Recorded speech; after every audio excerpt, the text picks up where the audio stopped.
Morning बच्चों। कक्षा 10 विषय संस्कृत पाठ 2। पाठ का नाम है संघे शक्ति। पाठ का नाम है संघे शक्ति। तो आज हम पाठ 2 का पाठ परिचय पढ़ेंगे। 2 के पाठ में क्या क्या बताया गया। पाठ परिचय क्या है। नीति कथा साहित्य हितोपदेशः अन्यतमः ग्रंथः। नीति कथा साहित्य हितोपदेश सबसे अनोखा ग्रंथ है एवं ही श्रूयते सुना ही जाता है। नारायण शर्मा नामा पंडित है पाटलिपुत्राधिपते सुतान नीति शास्त्रम बोधयितुम ग्रंथम रचयिमास है। नारायण शर्मा नाम के पंडित ने पाटलिपुत्र के राजा के पुत्रों को नीति शास्त्र में कुशल बनाने के लिए इस ग्रंथ की रचना की थी। स्वमनोज्ञ प्रवाहमय शैल्या अयम ग्रंथ है लोकेषु अति प्रसिद्धम अवाप्य है। अपने मनोविवेक से लिखा गया उनका ये ग्रंथ प्रवाहमय शैली तथा संसार में अत्यंत प्रसिद्ध हुआ था। सरसः सरल भाषया अस्मिन् ग्रंथे पंचतंत्रादि ग्रंथ आधारीकृते पशुकथानां संग्रहो अस्ति। इस ग्रंथ के अंदर भाषा अत्यंत सरल है, सरस है तथा उनका ये ग्रंथ पंचतंत्र को आधार मान करके पशुकथाओं पर लिखा गया है। हितोपदेशस्य चत्वारः परिच्छेदा उपलभ्यन्ते। हितोपदेश के 4 भाग उपलब्ध हैं। यह हितोपदेश के 4 भाग हैं। पहला है मित्र लाभ है, दूसरा है सुहृद भेद है, तीसरा है विग्रह, चौथा संधिश्च। प्रस्तुतो अयम पाठ मित्रलाभ परिच्छेदस्य प्रथम कथाया संपादितो असो विद्यते। प्रस्तुत पाठ जो है, हमारा जो पाठ है संघे शक्ति, ये मित्र लाभ के परिच्छेद की प्रथम कथा से लिया गया है, पहली कहानी से लिया गया है। अस्मिन् पाठे गुरूणाम अवज्ञायाः एकीभूतकृते प्रयासस्य च फलं वर्णितम् अस्ति।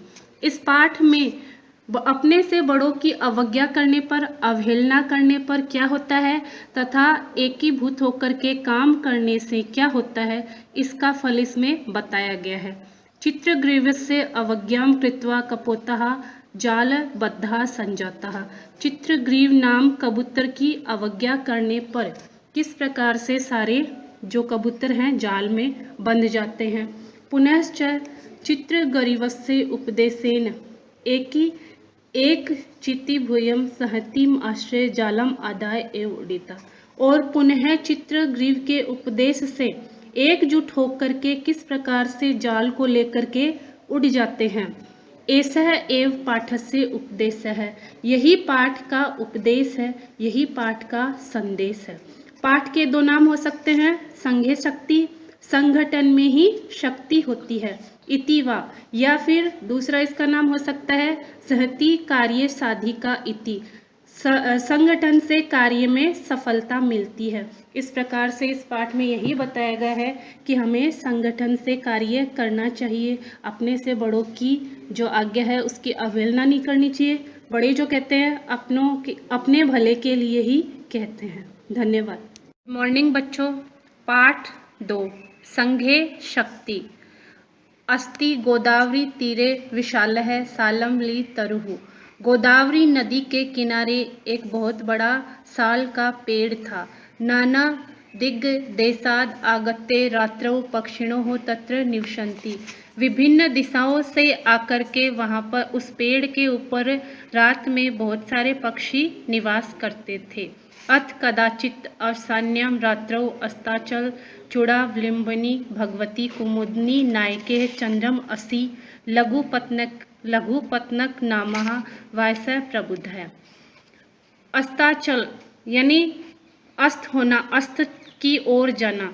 जब चंद्रमा अस्ताचल की ओर जा रहे थे, सूर्य उदय होने वाला था, तब उस पेड़ के ऊपर लघुपत्नक नामक कौवा उठता है। कृतांतम इव दिव्यम आयंतम व्याधय अपश्यत। और वह कौवा सुबह सुबह जगते ही दूसरे यमराज के समान उस शिकारी को आता हुआ देखता है। अर्थात वह कौवा देखता है कि वह शिकारी आ रहा है और शिकारी को किसके समान बताया है? यमराज के समान, और यमराज होता है मृत्यु का देवता। तो वह सुबह सुबह कौवा उस शिकारी को यमराज के समान आता हुआ देखता है। तम अवलोक्यम अचिंत्यत, और उसको देख करके वह सोचता है। अद्य प्रातरेव अनिष्ट दर्शनम जातम, आज तो सुबह सुबह ही अनिष्ट दर्शन हो गए। न जाने किम अनभितम दृश्यति, न जाने आज कौन सा अनिष्ट होने वाला है। अतः तदानुसार क्रमेण व्याकुलश्चित्तः, इस प्रकार से वह व्याकुल हो गया। अथ तेन व्याधेन तंडुल कणान विकीर्य जालम विस्तीर्णम, इस प्रकार से वह शिकारी चावल के दानों को बिखेर करके उस जंगल में जाल को फैला देता है। स च प्रच्छन्नो भूत्वा स्थित है, और वह स्वयं छिप करके वहीं पर बैठ जाता है।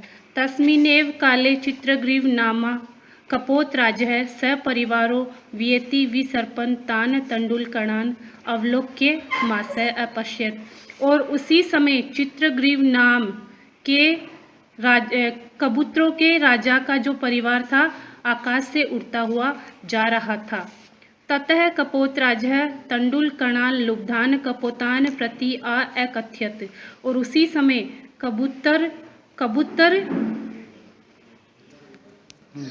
तब कबूतरों के जो राजा हैं उन कबूतरों को, चावलों के ऊपर लोभित उन कबूतरों को कहते हैं, कुतो अत्र निर्जन वने तंडुलकणानाम संभव है, इस निर्जन वन में चावल के कण कैसे संभव हो सकते हैं। अर्थात जिस वन में कोई भी व्यक्ति नहीं आता है वहाँ चावल के दाने नहीं होने चाहिए, कैसे मिल सकते हैं। इसमें वह उनको कुछ अनिष्ट दिखाई दे रहा था।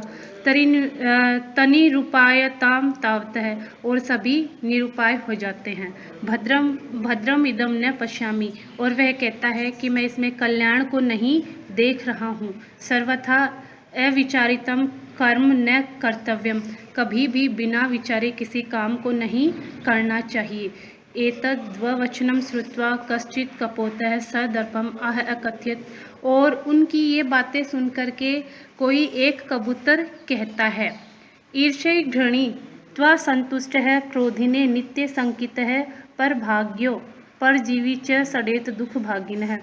उनमें से कोई एक कबूतर कहता है कि जो मनुष्य ईर्ष्यालु होता है, दूसरों से घृणा करने वाला होता है और असंतोषी होता है, क्रोध करने वाला होता है, हमेशा शंका करने वाला होता है तथा दूसरों के भाग्य पर जीने वाला होता है, वह व्यक्ति, जिस व्यक्ति में ये 6 गुण होते हैं, वह व्यक्ति हमेशा दुखी रहता है। उस दूसरे कबूतर की यह बात सुनकर के उस कबूतरों के राजा को शंका हुई और उनका अनिष्ट दिखाई दिया, लेकिन सारे कबूतर वहीं चावल के दाने खाने के लिए उतर गए। अनंतरम सर्वे जालेन बद्धा, और उसके बाद में सारे जाल में बंध गए। ततो यस्य वचनात् तत्र अवलंबिता साम सर्वे तिरस्कुर्वन्ति, क्योंकि उन सब ने उस बूढ़े कबूतर के वचनों की अवहेलना की थी। तस्य तिरस्कारम श्रुत्वा चित्रग्रीव उवाच, और उनका तिरस्कार सुनकर के चित्रग्रीव बोला, नायमस्य दोष है, इसमें मेरा दोष नहीं है, इसमें आपका भी दोष नहीं है। विपत् काले विस्मय एव का पुरुष लक्षणम, विपत्ति के समय जो धैर्य खो देता है यह कायर पुरुष का लक्षण होता है। तदत्र धैर्य अवलंबे प्रतिकारस चिंत्यताम, इस प्रकार से आप धैर्य रखो और मेरी बात को ध्यान से सुनो। इदानीम अप्यमेव क्रियताम, जैसा मैं कहता हूँ वैसा अब तुम करो। सर्वे एकीचित भुइ जालम आदाय उड्यताम, और सभी एकजुट होकर के इस जाल को लेकर के उड़ जाओ। इति विचिन्त्य सर्वे पक्षिणः जालम आदाय उत्पत्तितः, इस प्रकार से सारे जो पक्षी हैं वो जाल को लेकर के उड़ जाते हैं। अनंतरम सह व्याधः सुदूर जालात अपकान तान अवलोक्य पश्चात धावनम अकरोत, और दूर तक वह शिकारी उस जाल को उन पक्षियों के साथ उड़ता हुआ देखता है।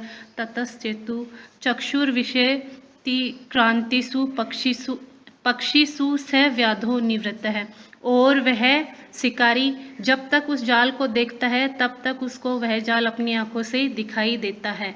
अतः एव उच्यते, इसलिए कहा जाता है, अल्पानाम अपि वस्तूनाम सहति कार्य साधिका, अल्प वस्तुओं से भी कार्य में सफलता मिल सकती है। त्रिणई गुणवात्पन्नई बधन्ते मत दंतिन है। इसलिए कहा जाता है कि छोटे छोटे तिनकों से भी, उन तिनकों को जोड़ करके भी, अर्थात जो मूंज की रस्सी होती है वो छोटे छोटे तिनकों से बनती है, उसको जोड़ करके उससे भी हाथी को, मदमस्त हाथी को बांधा जा सकता है। इस प्रकार से इस कहानी से हमें ये शिक्षा मिलती है कि हम सबको एकजुट होकर के कार्य करना चाहिए ताकि हमें काम में सफलता मिले।